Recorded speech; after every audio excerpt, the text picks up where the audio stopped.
Hello, ladies and gentlemen.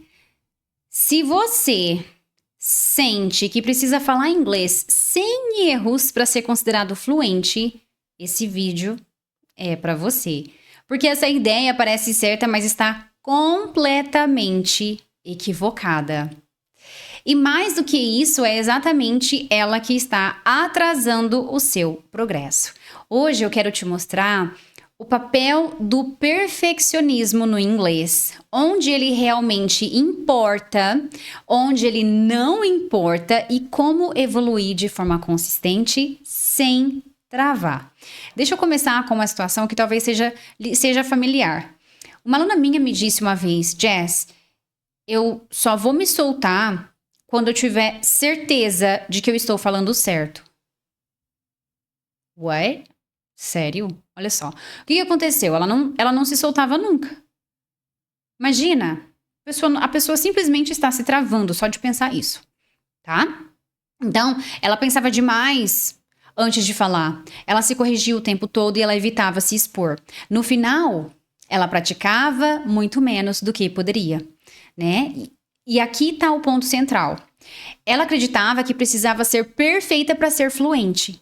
Mas na prática, essa busca pela perfeição estava impedindo a fluência dela. Agora, deixa eu te mostrar isso de forma clara.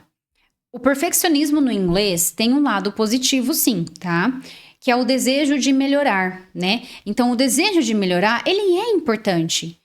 É isso que faz você continuar, evoluir, refinar o seu nível, refinar o seu inglês. Por exemplo, se você usa inglês no trabalho, escreve e-mails ou precisa se comunicar de forma mais profissional, faz sentido sim ter mais atenção com a forma como você escreve, tá? Mas existe um limite aí. Quando a busca por perfeição vira medo de errar, ela deixa de ajudar e começa a travar você. E é aqui que muita gente se perde.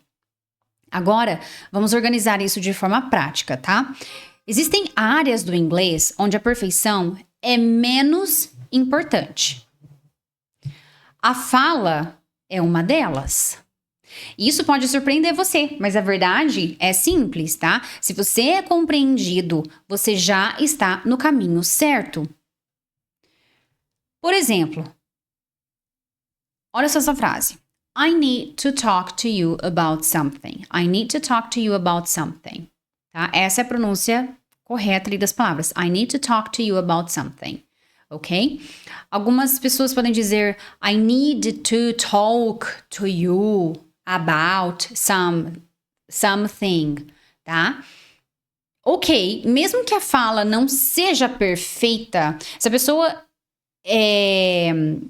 que ouviu entende, a comunicação aconteceu, tá? Isso é o que realmente importa. Um outro exemplo, às vezes aqui no português a gente erra palavras e tal, troca palavras quando a gente tá falando, né? Às vezes a gente nem percebe, só outra pessoa que tá ouvindo percebe, mas ela entendeu por causa do contexto. Então, se a pessoa entendeu, é o que importa. Guarda isso. O que importa não é a perfeição, é a comunicação. A mensagem foi devidamente entregue? É isso que importa, tá? Agora, olha só esse outro extremo aqui, tá? Que exige exige mais atenção. É algo que exige mais atenção, que é a escrita. Falamos da fala, agora vem a escrita. Principalmente em contextos profissionais ou acadêmicos, tá?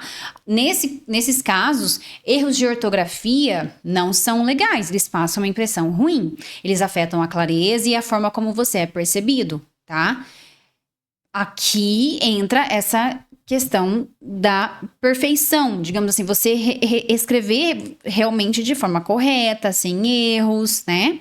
Isso tá no português, se você vai escrever um e-mail na sua empresa, tem que estar correto ali, né? Não pode estar faltando acento, enfim, escrito de qualquer jeito, enfim.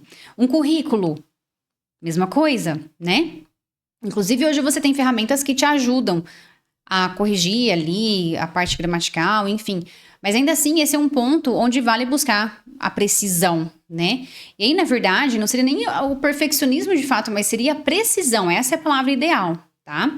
Agora, entre esses dois extremos, fala e escrita, tem um ponto que mais gera dúvida, que é o quê? A gramática. A gramática e o uso das palavras, né? E aqui tem um ajuste importante. Você não precisa acertar tudo para se comunicar bem. Não. Então, se a sua mensagem está clara, você já está cumprindo o objetivo, né? Olha só esse outro exemplo. I did a travel last year. I did a travel last year. Isso aqui é uma tradução literal do português para o inglês, né? Você pensa, eu fiz uma viagem ano passado, I did a travel last year. Isso aqui não é a forma ideal, não é a forma natural no inglês, né? O ideal seria I went on a trip last year. I went on a trip last year. I went on a trip last year, tá? Só que mesmo você falando I did a travel last year, ainda assim dá para entender, ok? É como aquele exemplo, mim comer, entende? Ainda dá para entender, tá? Então, lembra, o que importa... Claro que ninguém vai falar mim comer, mas acho que deu para entender aqui o que eu quero dizer, né? Todas as pessoas que me acompanham aqui, eu sou muito grata porque todo mundo tem a mente aberta, né? Os haters não entram aqui. Então, acho que deu para entender o que eu quis dizer. Então, o correto no inglês, a forma natural, seria I went on a trip last year. E aqui, eu tenho uma coisa muito interessante. Às vezes você tá conversando com um gringo e aí você acaba soltando, por exemplo, I did a travel last year. Ele vai entender. E isso é uma coisa que os nativos fazem, tá? Mas eles não fazem por mal, não. Muito pelo contrário, é pra te ajudar. Aí eles, oh, cool, so you went on a trip last year. Eles meio que comentam ali na sua frase, né? Ou seja, eles prosseguem com a comunicação, mostrando que eles estão entendendo o que você tá falando. E eles complementam ali, meio que repetindo o que você falou da forma correta. Tá? Mas não é com má intenção, com arrogância. Não, muito pelo contrário. E eu acho isso fantástico neles. Fantástico, tá? Porque isso é uma coisa que dá pra você aproveitar. Ah, tá, ele falou I went on a trip last year. E aí você guarda pra você, então é I went on a trip last year. Percebe? Ok? Então, ok, né? Mesmo que você tenha dito ali, I did a travel last year, tá, fica compreensível, né? A comunicação aconteceu. E aí, com o tempo, você ajusta, né? Você vai ajustando isso, porque são as lapidações que entram, que eu costumo falar, né? Como lapidar um diamante. Então, o inglês, depois que você saiu ali do nível básico, você entra no intermediário e aí entra essa fase de lapidação, né? E aí, você não precisa esperar o seu inglês estar perfeito para começar a falar, porque se você esperar, você nunca vai falar. Sempre cometemos erros, os nativos cometem erros, nós cometemos erros falando português, eu cometo erro também falando inglês. E tá tudo bem. Tá? Então, agora vamos falar sobre o momento certo de buscar mais precisão, tá? Então, no início, quando você é iniciante, básico no inglês, o perfeccionismo só vai te atrapalhar, tá? E só vai te travar também, porque você ainda está construindo a base. Então, se você se cobra demais, nesse momento você se frustra e perde a consistência. E é exatamente por isso que muita gente desiste, tá? Não porque não consegue aprender, mas porque exige de si mesmo algo que ainda não faz sentido naquele estágio. Imagina, você é iniciante básico no inglês e aí você já tá se exigindo perfeccionismo de si mesmo. Não faz sentido, tá? Agora, em níveis mais avançados, quando você já entra ali do intermediário para avançado, no próprio intermediário ali, no próprio nível intermediário, a história muda.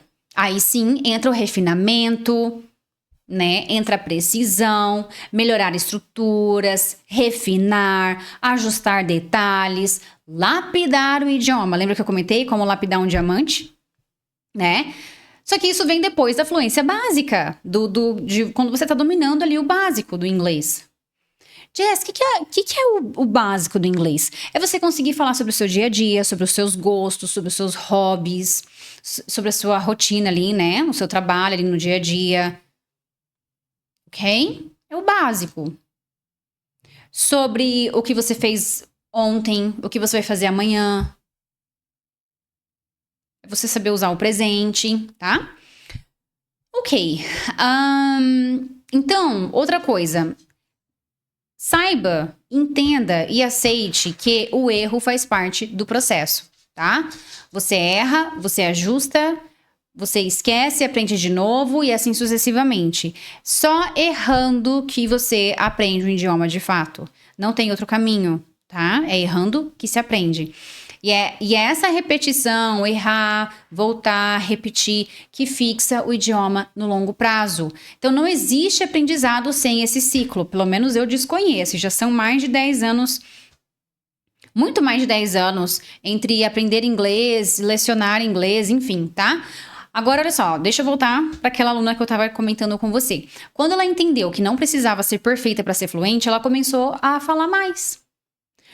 Com erros, sim, com certeza, ainda cometendo erros, mas com muito mais frequência. Ela começou a falar com muito mais frequência e isso mudou tudo. Por quê? Porque ela ganhou fluidez, ela ganhou confiança e ela começou a evoluir de forma consistente.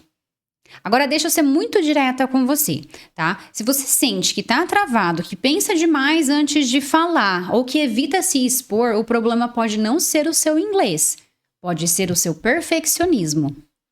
Então, se você sente que já tentou de tudo e ainda trava, eu tenho um caminho estruturado que te ajuda a destravar o seu inglês com o método Clareze 3 vezes mais rápido do que os métodos tradicionais e o link tá na descrição aqui embaixo desse vídeo.